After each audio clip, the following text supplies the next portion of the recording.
The fluorescent lights of the precinct hummed, a sterile white noise that did little to calm my jangling nerves. My daughter, Maya, all of 8 years old and usually a beacon of giggles and sunshine, sat beside me on the hard plastic chair, her small shoulders slumped, her usually bright eyes downcast. She clutched a worn teddy bear, Mr. Snuggles, as if her life depended on it. It had been a simple misunderstanding at the park, or so I thought. Maya, with her wild imagination and a heart full of stories, had gotten into a minor scuffle with a slightly older boy. He'd been teasing her about something, and in her defense, Maya had apparently declared, with all the conviction an 8-year-old could muster, that her mom was special forces and could take him down with one hand tied behind her back. Now, I am special forces, or, rather, I was, a retired Green Beret, a veteran of multiple tours. I'd seen things and done things that most people only read about in thrillers, but I'd left that life behind, trading camouflage for civilian clothes, intense combat for PTA meetings, and the roar of choppers for the gentle hum of our suburban life. I was just mom now, a single mother trying to raise her daughter as best she could. The boy's mother, however, hadn't found Maya's pronouncements charming. She'd been furious, claiming Maya had threatened her son and had called the police, which led us here to this uncomfortable waiting room, with a stern-faced officer named Miller looking down his nose at us. Officer Miller was a big man, broad-shouldered, with a mustache that looked like it had its own zip code. He had a way of speaking that was condescending, especially towards Maya. He kept referring to her wild stories and imagination running away with her. "So, little lady," he'd said, leaning forward on his desk, his voice dripping with sarcasm, "your mom's a big, bad special forces soldier, huh? Does she fly a jet too? Maybe she has a secret invisible car?" Maya, usually so quick with a comeback, just shrunk further into her seat. My heart ached for her. She wasn't lying to be malicious. She was just proud of her mom, and maybe, just maybe, she missed the stories I used to tell her about my adventures before I realized she was actually believing them literally. I'd always tried to downplay my past, wanting her to have a normal childhood, free from the shadows of my former life. "Officer," I'd interjected, my voice calm but firm. Maya was just being a child. There was no actual threat. He'd waved a dismissive hand. "Mothers always say that. It's a classic. My kid's an angel. Look, ma'am, we've had a complaint. Your daughter made a direct threat, claiming you're some kind of super soldier. We need to get to the bottom of this." He turned back to Maya. "So, tell me, what's your mom's rank? What unit was she in? I'm sure she's told you all about her missions, right?" He even made air quotes around the word missions. Maya looked at me, her eyes wide, a silent plea for help. I felt a surge of protectiveness so strong it almost made me forget where we were. I wanted to tell him to back off, to leave my daughter alone, but I knew that wouldn't help our situation. I sighed, running a hand through my hair. "Officer Miller, I assure you, Maya was just expressing her pride in her mother. I was in the military. I was special forces." He let out a short, incredulous laugh. "Oh, really? And what, you expecting me to believe that a woman, your size, your civilian appearance, was some kind of commando? Come on, ma'am. Let's be realistic. You're probably just trying to cover for your daughter's bad behavior." My jaw tightened. My size was a compact 5 feet 3 inches, but in my prime, I could outrun, outshoot, and outthink men twice his size. My civilian appearance was a pair of jeans and a comfortable sweater, a far cry from the tactical gear I used to wear. But it didn't change who I was. "I have my discharge papers. If you'd like to see them," I offered, my voice now carefully neutral.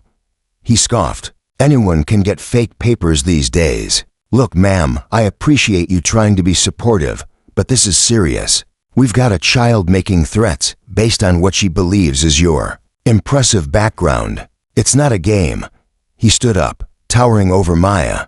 "Now, little girl, what exactly did your supermom do in the special forces? Did she fight dragons? Did she rescue princesses?" Maya's lip began to tremble. I could see the hurt in her eyes, the shame. This man was not just mocking me. He was making my daughter feel foolish for believing in me. That was unforgivable. "Officer Miller," I said, my voice cutting through his. A different kind of calm now. One born of years of training to keep a level head in stressful situations. My daughter has done nothing wrong. She's a child, and you are deliberately attempting to intimidate her. He spun around, his face reddening. I am doing my job, ma'am. I'm trying to ascertain the truth here. And the truth is, your daughter made a threat based on a fantasy. It's not a fantasy. Maya whispered, her voice barely audible. My mom's really strong. She can carry me and all my toys at once. Officer Miller let out another booming laugh, one that echoed in the small room. Oh, she can carry toys. Well, I guess that makes her a one-woman army, doesn't it? That was it. My patience, which had been stretched thin, finally snapped. I took a deep breath, and then another. I looked at Maya, who was now close to tears, her small face crumpled. And then I looked at Officer Miller, who was still smirking. You want to know what I did in Special Forces, Officer Miller? I asked, my voice no longer calm, but low and steady, a tone I hadn't used in years. It was the voice I used when I was giving orders in a dangerous situation. The voice that demanded attention and obedience. He stopped smirking, a flicker of surprise in his eyes. Look, ma'am, I don't think that's relevant. Oh, I think it's very relevant, I countered, because my daughter is not lying, and you are insulting her, and you are insulting me, based on your own preconceived notions. I reached into my bag, my movements precise and deliberate. I pulled out my wallet, extracting a small, laminated card. It wasn't my discharge papers, those were at home in a safe. This was something else. This, I said, holding it up for him to see, is my Department of Defense identification, active duty, issued to me when I was still serving. He took it, his brow furrowed, skepticism still warring with a dawning uncertainty on his face. He read the name, then the rank. Then his eyes widened, just slightly. And this, I continued, reaching into a hidden pocket in my wallet, a habit from my operational days, is my Special Forces tab, not a replica, the real thing, given to me upon completion of the qualification course. I placed the small, embroidered patch on the desk. It was faded, a little frayed at the edges, but undeniably authentic. The crossed arrows, the lightning bolt, the U.S. Army Special Forces inscription, symbols of an elite brotherhood or sisterhood that few ever achieved. Officer Miller picked it up, his thick fingers turning it over, his expression now completely devoid of amusement. His eyes darted from the tab to my ID, and then to me. The condescension had vanished, replaced by a growing unease. And finally, I said, my voice softening just a touch as I looked at Maya, who was now watching me with a glimmer of hope in her eyes. Since you seem so interested in what a super soldier does, I can tell you. I led a detachment. We conducted unconventional warfare. We trained foreign militaries. We gathered intelligence. And yes, Officer Miller, we fought. In places you've probably only seen on a map, if at all.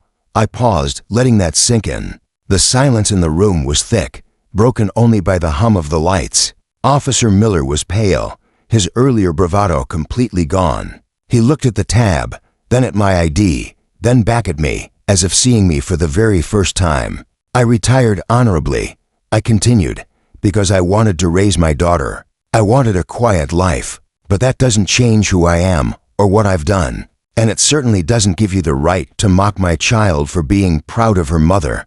Maya, sensing the shift in the atmosphere, edged closer to me, her small hand finding mine. I squeezed it reassuringly. Officer Miller finally cleared his throat, his voice suddenly much lower, almost a mumble. Ma'am, I apologize. I had no idea. He looked genuinely flustered, even a little ashamed. You didn't expect a woman, especially one who looks like me, to be a Green Beret. I finished for him, my voice still firm. That's precisely the problem, officer. Stereotypes, they blind you to the truth. He nodded, his gaze fixed on the Special Forces tab on his desk. You're right, ma'am. You're absolutely right. My apologies, to you and to your daughter. He pushed the tab back across the desk towards me. I was out of line. Yes, you were, I agreed, taking the tab and tucking it carefully back into my wallet. He then turned to Maya, and for the first time, his gaze was gentle. Maya, He said, "I'm very sorry. Your mom is clearly a very impressive person, and you have every right to be proud of her." Maya looked up at me, a shy smile finally gracing her lips. I gave her a wink. "Now," Officer Miller said, picking up the incident report, "about this complaint.